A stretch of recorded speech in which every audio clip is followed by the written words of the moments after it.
Il est architecte, Pascal Gontier, et il a déjà expérimenté sa méthode Bob. Emmanuel Morvan est directeur de la relation client chez Icade et il travaille depuis plusieurs années sur les désirs légitimes des clients de définir eux-mêmes les espaces de leur futur logement. Leur start-up s'appelle Sculpt. Elle fait partie du start-up studio Urban Odyssey d'Icade. Objectif, devenir une entreprise pionnière et rentable sur le marché en devenir de la co-conception de l'habitat. Pascal et Emmanuel, bienvenue. Séquence. Attention messieurs. Chamboule tout. Emmanuel, avec Sculpt, on oublie le logement standardisé ? Oui, on pense fondamentalement ça avec Pascal. Si on regarde l'histoire de la promotion immobilière, les manières de concevoir ont quasiment pas évolué depuis la fin de la Seconde Guerre mondiale. On a produit massivement des logements relativement standardisés. Et effectivement, quand on voit l'appétence, la demande très forte de nos acquéreurs finaux sur la personnalisation de leur logement, on considère comme primordial de pouvoir leur proposer et donc de modifier la manière de concevoir et de produire nos résidences immobilières. Pascal, Sculpt, c'est de la co-conception individualisée. Ça n'a rien à voir avec l'habitat participatif. C'est avant tout de la co-conception individualisée du logement dans son intégralité, c'est-à-dire l'intérieur du logement, son volume, mais également les façades et les balcons. Après, cette méthode, on peut également l'appliquer dans le cadre de l'habitat participatif. D'accord. Moi, messieurs, le sur-mesure, ça me fait penser à plus cher que le standard. Emmanuel ? Ben nous aussi. Vous aussi ? Est-ce que le sur-mesure, finalement, c'est de la finesse, c'est du détail. Et effectivement, je ne pense pas qu'on puisse produire dans n'importe quel secteur d'activité du sur-mesure au même prix que le standard. Pascal, ça veut dire quoi plus cher ? Déjà, l'idée, c'est que c'est un bâtiment de qualité, c'est un logement de qualité. Donc, c'est fait pour les riches, alors ? Eh bien, justement, non. Je pense qu'il faut qu'à terme, ça devienne un logement pour tout le monde. C'est ça l'idée. Messieurs, séquence expérimentation. Régie. Pascal, la personnalisation des volumes, de la taille, de l'organisation intérieure et même de la façade, quand j'entends tout ça, ça peut vite virer au chantier, sous-entendu, au n'importe quoi. Et c'est là que la méthode Bespoke Open Building intervient. Pardon ? La méthode Bespoke Open Building. Ah oui, quand même, d'accord. Habitat ouvert et sur mesure. Ouais. Et c'est là que ça intervient, puisque c'est tout un dispositif, une boîte à outils avec des règles, des bibliothèques paramétriques qui permettent de régler tout ça afin d'assurer un maximum de liberté pour chaque acquéreur, tout en garantissant une cohérence globale du bâtiment et une harmonie générale. Emmanuel, alors, pourquoi et comment un promoteur comme Icade partage-t-il cette expérience, on va prendre l'acronyme du Bob ?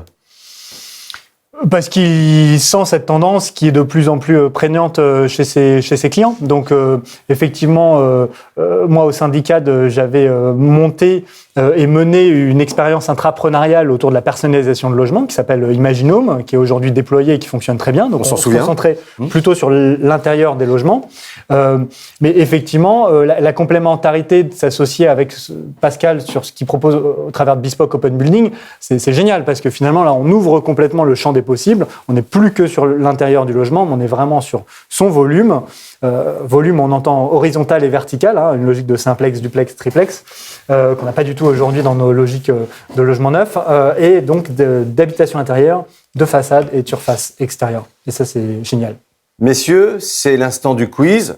Régie, changement de décor. Question tour de chauffe, messieurs. Qui a gagné le prix de l'innovation hier soir de la presse du futur ? Bien évidemment. BITV. BITV. C'était une question de Sandra R. de Normandie. Qui ne gagne pas donc ces 2 000 € puisque nos invités ont bien répondu. Bravo, messieurs. Deuxième question. Dans la co-conception, qui est l'intervenant incontournable ? On répond tous les deux ? Vous répondre tous les deux, oui.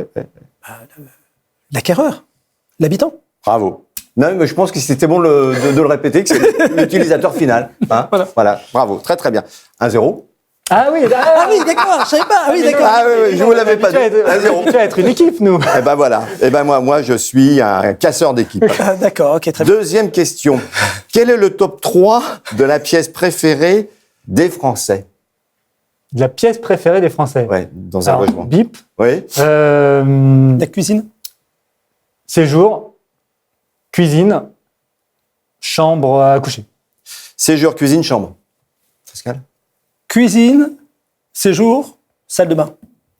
Ah, c'est Emmanuel qui gagne le point. Égalité. un métier, c'est un métier. Séjour. Alors, pas tout à fait dans l'ordre, mais séjour, chambre. Et en troisième position, cuisine. Ah, d'accord. Alors, est-ce que c'est cohérent par rapport à ce que vous entendez dans la co-conception? Est-ce que ce sont ces pièces qui correspondent vraiment aux envies de sur-mesure des utilisateurs? Sur la co-conception, quand même, je pense que... non, je crois que la co-conception, c'est un sujet global. Je ne crois pas que ce soit une logique de pièce. Je crois que c'est aujourd'hui, ils ne subissent que des contraintes, nos clients, nos usagers finaux, et d'où la puissance de Sculpt et l'association avec Pascal Gontier, c'est que là, on parle globalité, quoi. Un logement, ça se vit dans son intérieur, dans son extérieur, dans la répartition des pièces, dans l'agencement des pièces. Donc non, je crois que la conception, c'est vraiment dans la globalité.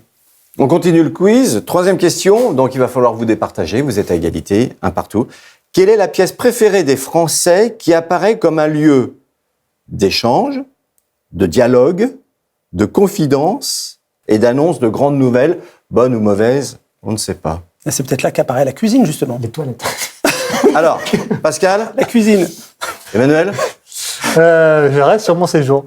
tu restes sur ton séjour? Il y a surface extérieure ou pas? Non. Séjour. Séjour? Cuisine. Bravo. 2-1.